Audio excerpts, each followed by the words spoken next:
Բարև ձեզ սիրելի հայրենակիցներ, եթերում կրկին քաղաքական խաչմերուկն է, այսօր արդեն մայիսի 20-ն է եւ այս հաղորդման հիմնական թեման Դոնալդ Թրամփի եւ Վլադիմիր Պուտինի հեռախոսազրույցն է եւ դրան Զելենսկիի արձագանքն է, որը որ չափազանց կարեւոր է։ Բայց մինչեւ այդ հարցին անդրադառնալը մի քանի բառով անդրադառնանք, թե ինչ է տեղի ունենում կամ տեղի ունենալու Հայաստանում ու Հայաստանի շուրջ, չափազանց կարեւոր է այդ հարցերից սկսելը։ Հիշեցնեմ անպայման նաև լայքերի մասին եւ սկսենք նրանից, որ այսօր Ռուսաստանի Դաշնության արտգործնախարար Սերգեյ Լավրովը, այդ ազգափող Խալանթարովը, որը որ մեծ վնասներ է հասցրել Հայաստանի Հանրապետությանը, այցելում է Հայաստան։ Սա նրա առաջին կարծես թե այցն է այն բանից հետո, երբ որ Ռուսաստանի Դաշնությունը այնպես վարվեց, որ մենք այս փուլում շատ կարևոր է ամեն մի խոսքը այս փուլում կարծես վերջնականապես կորցրեցինք Արցախը։ Այս փուլի մասին է խոսքը։ Ու մենք պետք է համապատասխան դիմավորում կազմակերպենք Ռուսաստանի Դաշնության արտգործնախարարին, քանի որ ինքը ամենահակահայկական դրսևորումներով, հայտարարություններով, գործողություններով հայտնի Ռուսաստանի քաղաքական գործիչն է, եւ թե ինքը եւ թե իր կանտորան միշտ էլ հակահայկական մեծ արշավ են սկսում Հայաստանի դեմ։ Գիտենք Մարիա Զախարովայի հայտարարությունները, գիտենք իր հայտարարությունները եւ մնացած գալուզինների եւ մնացած փոխարտգործնախարարների եւ նման ինչ-որ աշխատակիցների հայտարարությունները Հայաստանի մասով։ Միանշանակ այսօր քննարկվելու են այնպիսի հարցեր, որոնք որ մեզ համար ցավոտ են, ես կարծում եմ, որ կրկին խոսելու է Սյունիքից, կրկին խոսելու է Եռակոմ մեռյալ, մեռած բայց չթաղված այդ հայտարարությունից Լավրովը եւ կրկին փորձելու է առաջ տանել այն միտքը, որ ճանապարհները պետք է ապաշրջափակվեն, այնպես որ Ռուսաստանը վերահսկի իր ՖՍԲ-ով այդ ճանապարհը Սյունիքով։ Ես կարծում եմ այդ հարցի վրա կարող է ուշադրությունը կրկին սևեռել Լավրովը, քանի որ իրենց համար առաջին հարցը հիմա դա է, եթե չշշրափեն, զարմանալի կլինի։ Անպայման առաջարկելու է կրկին իրենց միջնորդությունը հայ-ադրբեջանական կարգավորման գործընթացում, սահմանազատման գործընթացում։ Հիշեք, ես կարծում եմ, որ այս հարցերը անպայման կքննարկվեն, անպայման Ռուսաստանի Դաշնությունը առաջարկներ է անելու։ Ես նույնիսկ չեմ բացառում, որ ինքը այդքան համարձակություն ունենա, որ սկսի մեղադրանքներ ներկայացնել Հայաստանի իշխանություններին, քննադատի Հայաստանի քաղաքականությունը Եվրամիության ուղղությամբ, օրենքի ընդունումը Եվրամիության մասով, կրկին խոսի հապկից, որ Հայաստանը պետք է վերադառնա հապկի շրջանակներ եւ այդպես շարունակ։ Շատ չեմ նախանձում, իրոք չեմ նախանձում Արարատ Միրզոյանին, որ այդպիսի հանդիպումներ է ունենալու, այդպիսի մարդու հետ հանդիպում է ունենալու Երևանում, բայց ես կարծում եմ, որ հայկական կողմը շատ կարևոր հարցեր պետք է բարձրացնի Լավրովի առջև։ Եվ ամենակարևոր հարցերից մեկը հակահայկական ռոպագանդային վերջ տալն է Ռուսաստանի Դաշնության մեջ։ Մենք գիտենք, որ Ռուսաստանի Դաշնությունում ազատ լրատվամիջոցներ գոյություն չունեն, թող հեքիաթ ոչ ոք չպատմի, եւ այդ հարցը կարծում եմ ամենակարևոր հարցերի շարքում պետք է լինի, որ Հայաստանի Հանրապետությունը ներկայացնող իշխանությունները պետք է որ բարձրաձայն են եւ պահանջել է պետք հստակ, որպեսզի Ռուսաստանը վերջ տա հիբրիդային պատերազմին ընդդեմ Հայաստանի։ Բայց անցնենք այլ հարցերի, ես կարծում եմ Լավրովի այցին մենք հələ շատ կանդրադառնանք, թող գա եւ տեսնենք ինչ հայտարարություններ կանի, լավ չէ որ գալիս է ոչ բարով կա, բայց որ գալիս է, մենք հետևելու ենք իրադարձությունների զարգացմանը եւ գնահատականներ համապատասխանաբար կտանք։ Հիմա անցնենք այլ հարցերի քննարկմանը, սա եւս Ռուսաստանի հետ կապված է այն հարցը, որը որ հիմա մենք քննարկելու ենք, եւ խոսքը նրա մասին է, որ Ադրբեջանը որոշում է կայացնում արգելափակել ռուսական ռոպագանդիստական մեկ ռեսուրս եւս, խոսքը Ցարգրադ ռեսուրսի մասին է, որը որ գործում է Ադրբեջանի նաեւ տարածքում, եւ ահա Ադրբեջանը հետեւողականորեն մաքրում է իր հասարակական դաշտը եւ թե լրատվական դաշտը ռուսական քարոզչությունից։ Իսկ Հայաստանի Հանրապետությունում նման գործողություններ ցավոք սրտի տեղի չեն ունենում։ Բայց մենք տեսնում ենք, որ հռայլ մեղադրանքները Հայաստանի հասցեին շատ են իսկ Ադրբեջանի հասցեին նման մեղադրանքներ չկան։ Հետևաբար, այս ամենը մեզ հուշում է, որ մենք էլ պետք է անպայման վարվենք Ադրբեջանի օրինակով։ Ադրբեջանը փորձում է արգելափակել այն բոլոր հնարավորությունները, որոնցով որ Ռուսաստանը հիբրիդային պատերազմ է մեղում Ադրբեջանի դեմ, բնականաբար շատ ավելի մեղմ, քան Հայաստանի նկատմամբ, բայց Հայաստանը նման կերպ չի վարվում, չնայած նրա, որ Հայաստանի նկատմամբ շատ ավելի ագրեսիվ տեղեկատվական հիբրիդային պատերազմ է մեղում Ռուսաստանի Դաշնությունը։ Մեկ այլ հետաքրքիր տեղեկություն, որը որ նույնպես վերաբերվում է Հայաստանին, Թել Ավիվում հանդիպում է տեղի ունեցել Ադրբեջանի պաշտպանության նախարարի եւ Իսրայելի պաշտպանության նախարարի միջև։ Քննարկել են իրենց միջև գոյություն ունեցող խորը ռազմավարական հարաբերությունները եւ քննարկել են, թե ինչպես կարելի է դրանք ավելի խորացնել, հաշվի առնելով երկկողմ շահերը։ Այս հարցին մենք կարծում եմ կանդրադառնանք վաղը Արտյոմ Չեռնոմորյանի հետ, եթե ստացվի մեր զրույցը Իսրայել, շատ կարևոր հարց է, մենք պետք է հասկանանք, թե ինչ է հիմա տեղի ունենում Ադրբեջանի եւ Իսրայելի միջև պաշտպանական ոլորտում հարաբերությունների, ինչ նորություններ կան այդ առումով, հնարավոր է նոր պայմանագրեր կան, որոնցով որ Ադրբեջանը կարող է նոր մեծ խմբականակ զենք ձեռք բերել Իսրայելից, պետք է անպայման քննարկենք եւ հասկանանք եւ կոչ եմ անում նաեւ Հայաստանի իշխանություններին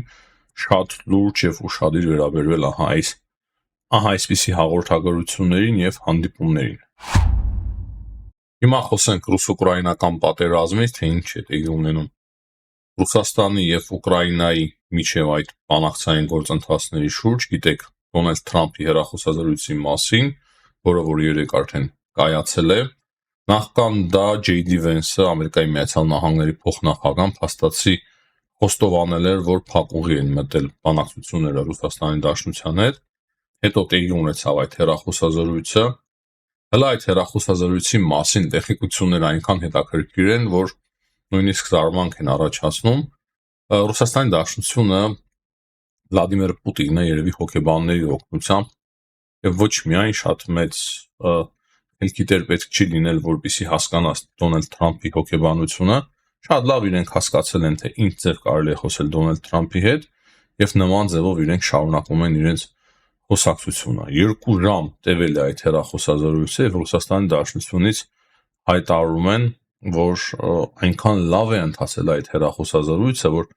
կողմերը չէին ցանկանա կտրվել հեռախոսից եւ անընդհատ ցանկանում էին շարունակել իրենց հեռախոսազրույցը։ Պուտինը ճիշտ է դուրս է եկել լրատվամիջոցների առջև հայտարարություն անելուց, բայց ընդհանուր առմամբ երևում էր, թե ինչպես է ինչ որ միտեղ ներվայնանում Վլադիմիր Պուտինը, նա խոսում էր այն մասին, որ պետք է Ուկրաինայի հետ ուղիղ բանակցություններ տեղի ունենան եւ փոխադարձ զիջումներ պետք է լինեն, ըմբեռնում պետք է լինի, որպեսզի այդ պատերազմը ավարտվի, նրանք արդեն իբր ճիշտ ուղու վրա են։ Վլադիմիր Պուտինը իր հայտարարություններով այնպես է դուրս բերում, թե իբր Ռուսաստանի Դաշնությունը ցանկանում է ավարտին հասնել այդ պատերազմը, բայց իրականում, եթե մենք ավելի խորը նայենք այդ հայտարարություններին, ճիշտ հակառակի մասին է այդ ամենը վկայում։ Չեմ էլ ցանկանում անդրադառնալ, թե Մելանիա Թրամփին ինչպես են գովել այդ հեռախոսազրույցի ընթացքում, ասել են, որ նա շատ ավելի պոպուլյար է Ռուսաստանում, թե Վլադիմիր Պուտինի մոտ այդպես էլ չհասկացա տարբեր են հայտարարությունները, Դոնալդ Թրամփին երևի փորձել են այդ ձև եւս ինչ որ մի ձև ռոյել կամ գոհացնել։ Պուտինը նաև գնահատել է այդ հեռախոսազրույցը առարկայական, անկեղծ եւ շատ օգտակար, իսկ Թրամփը ասում է, որ այդ հեռախոսազրույցը շատ լավ է ընթացել, շատ գոհ է Թրամփը եւ միանգամից պետք է սկսեն բանակցությունները, որպեսզի ավարտին հասցնեն այդ ռուս-ուկրաինական պատերազմը։ Եվ Դոնալդ Թրամփը այդ հայտարարությունը անում է իր սիրած ոճով, ասում է, որ Ռուսաստանը ուզում է մեծ առևտուր սկսել Ամերիկայի Միացյալ Նահանգների հետ, շատ նոր աշխատատեղեր են բացվելու Ռուսաստանի Դաշնության համար, դրանից կարող է օգտվել նաև Ուկրաինան վերականգնելու համար իր երկիրը, այդ ոճի մեջ են եղել հիմնականում Դոնալդ Թրամփի հայտարարությունները, բայց կոնկրետ ինչ որ կոնկրետ առարկայական որոշում կամ պայմանավորվածություն, որի վրա որ մենք կարող ենք հղում անել, չկա։ Կարևոր է նշել, որ այդ հեռախոսազրույցից հետո Դոնալդ Թրամփը նաև խոսակցություն է ունեցել իր եվրոպացի գործընկերների հետ։ Գիտեք, հիմա բոլորը քննարկում են, թե ինչպիսի պատժամիջոցներ է մտցնել Ռուսաստանի Դաշնության նկատմամբ, եւ դա է եղել ամենայն հավանականությամբ պատճառը, որ Դոնալդ Թրամփը կապվել է իր եվրոպացի գործընկերների հետ։ Նրանց բացի նա հեռախոսազրույց է ունեցել Զելենսկիի հետ։ Շնորհակալություն է Դոնալդ Թրամփին հայտնել միայն Ուրսուլա ֆոն դեր Լայենը, որ Դոնալդ Թրամփը այդպիսի մեծ ջանքեր է գործադրում այս պատերազմը ավարտին հասցնելու համար, բայց Զելենսկիի հայտարարությունները շատ հետաքրքրական են, եւ Զելենսկին հայտարարել է, որ Ուկրաինան չի պատրաստվում զիջել իր 4 շրջանները եւ դուրս բերել իր զորքերը այն շրջաններից, որոնք որ Ռուսաստանը ամբողջովին չի կարողացել գրավել։ Դրանց բացի նա հայտարարել է, որ Ուկրաինան չի հրաժարվի անդամակցել ՆԱՏՕ-ին, դա ամրագրված է իրենց սահմանադրության մեջ, ու խնդրել է Դոնալդ Թրամփին չբանակցել ուկրաինացիների անունով, այսինքն որոշումներ չկայացնել եւ խոստումներ չտալ Ուկրաինայի անունով Ռուսաստանի Դաշնությանը։ Ինչ է սա նշանակում, կարծում եմ, պարզ է, ամենայն հավանականությամբ, ճիշտ է, այս մասով մանրամասներ չկան, այդ հայտարարությունը Զելենսկին արել է հեռախոսազրույցից առաջ կամ հետո։ Քանի որ հենց այդ ընթացքում մենք ստացել այդ հայտարարությունները, ես չեմ հասցրել հետևել կոնկրետ այդ մասին, բայց Զելենսկին կոնկրետ մտավախություններ ունի, որ Դոնալդ Թրամփը խոստումներ է տալու, որ Ուկրաինայի այդ 4 շրջաններից, որոնց որ մի մասը Ռուսաստանի Դաշնությունը կարողացել է գրավել, իսկ մնացած մասի համար պատերազմ է ընթանում, Ռուսաստանը պահանջում է, որ այդ շրջաններից Ուկրաինան ամբողջովին դուրս գա, քանի որ Ռուսաստանը ճանաչել է այդ տարածքները իր տարածքի մաս, եւ Զելենսկին ասում է, որ մեր անունից, մեր հաշվին խոստումներ մի տվեք, մենք նաեւ չենք հրաժարվելու անդամակցել ՆԱՏՕ-ին։ Եվ այսպիսով Զելենսկին շատ հստակ ձևով մերժում է թե Դոնալդ Թրամփին, թե Վլադիմիր Պուտինին, որոնք որ կարծում են, թե իր հաշվին, Ուկրաինայի հաշվին կարող են ինչ-որ մի բան պայմանավորվել։ Բայց եթե ես անկեղծ ասեմ, ես այդ հաղորդագրությունները Զելենսկիի հայտարարության ստացա արդեն հեռախոսազրույցից հետո Դոնալդ Թրամփի եւ Վլադիմիր Պուտինի միջև կայացած հեռախոսազրույցից հետո, ինչը մեզ հուշում է այն, որ Զելենսկին հնարավոր է դրանից հետո է արել նման հայտարարություններ, իսկ եթե դա այդպես է, ուրեմն Թրամփը եւ Պուտինը կոնկրետ քննարկել են այդ հարցերը, դե ՆԱՏՕ-ի հարցը միշտ էլ քննարկում էր Ռուսաստանը եւ պահանջում էր Դոնալդ Թրամփն կարծես համաձայն էր Ռուսաստանի Դաշնության հետ, որ Ուկրաինան այլևս չպետք է հավակնություն ունենա անդամակցել ՆԱՏՕ-ին, իսկ այդ 4 շրջանների մասով դա ավելի շատ վերջերս է Ռուսաստանի Դաշնությունը սկսել այդ պահանջները ավելի շատ հնչեցնել եւ հնարավոր է, որ այդ հեռախոսազրույցի հիմքում հենց դա է եղել, դրա համար Զելենսկին որոշել է գրողի ծոցը ուղարկել երկուսին էլ, կներեք այս արտահայտությանս համար, քանի որ իրոք շատ բարդ է հիմա Ուկրաինային մի կողմից վարել պատերազմ, իսկ մյուս կողմից իր դաշնակից երկրին էլ հասկացնել, որ իր հաշվին չպետք է պայմանավորվեն տարածքներ հանձնելու մասով կամ ընդհանրապես երկրի ճակատագրի մասով։ Եվ ահա այս ամենի ֆոնին շատ հետաքրքիր տեղեկություններ մենք ունենք Եվրոպական միության կողմից, որ Եվրոպական միությունը վերջապես որոշում է ընդունել, որ 150 միլիարդ դոլար է հատկացնելու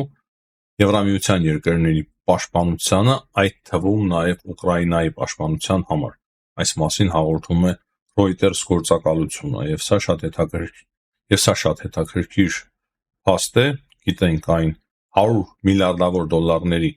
մասին, որը որ Եվրամիությունը հատկացնելու էր պաշտպանությանը, բայց դա մի քանի տարիների ընթացքում էր տեղի ունենալու ու հավանաբար դրանից 150 միլիարդ դոլարը հատկացվում է այս տարվա, կոնկրետ այս տարվա ռազմական բյուջեի համար։ Կարևոր է նաև նշել, որ Գերմանիայի նոր կանցլեր Մերցը կարևոր հայտարարություն է արել X-ում, ասելով, որ նոր մեծ պատժամիջոցներ կմտցվեն Ռուսաստանի Դաշնության նկատմամբ եւ այդ հարցում Ամերիկայի Միացյալ Նահանգները միակարծիք են Եվրոպական միության երկրների հետ։ Եվ վերջում կարծում եմ կարևոր է նշել այն, որ համատեղ հայտարարություն են տարածել Մեծ Բրիտանիայի, Ֆրանսիայի եւ Կանադայի ղեկավարները, Գազայում հիմա վերասկսված լայնածավալ պատերազմի մասով, երբ որ Իսրայելը որոշում կայացրեց շատ ավելի լուրջ եւ մեծ ռազմական գործողություններ, ցամաքային մեծ օպերացիա իրականացնել ընդդեմ Գազայի, այս երկրները Ֆրանսիան, Կանադան եւ Մեծ Բրիտանիան հստակ դատապարտել են Իսրայելի գործողությունները Գազայի շրջանում եւ նույն ժամանակ բնականաբար նաեւ դատապարտել են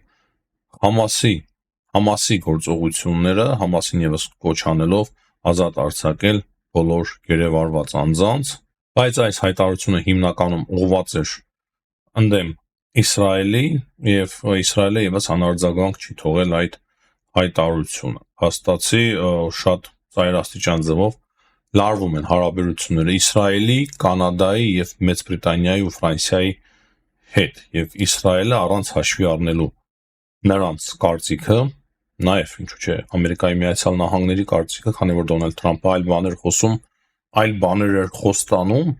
սկսել է շատ լուրջ մեծ ռազմական գործողություն Գազայի շրջանում եւ փորձում է Գազան մաքրել ընդհանրապես ոչ միայն Համաս շարժումից, այլ նաեւ Պաղեստինի ժողովրդից։ Համենայն դեպս այդպիսի տպավորություն է ստացվում եւ հստակ դրան դեմ է արտահայտվում Ֆրանսիան, Մեծ Բրիտանիան եւ Կանադան, ասելով, որ Իսրայելը չպետք է ընդլայնի իր բնակավայրերը Պաղեստինի հատվածում։ Այս պայդարությամբ այսքանը սիրելի հայրենակիցներ, հիշեցնեմ կրկին լայքերի համար, բաժանորդագրվեք, եթե մինչև հիմա չեք բաժանորդագրվել մեր ալիքին, հաջողություն կհանդիպենք։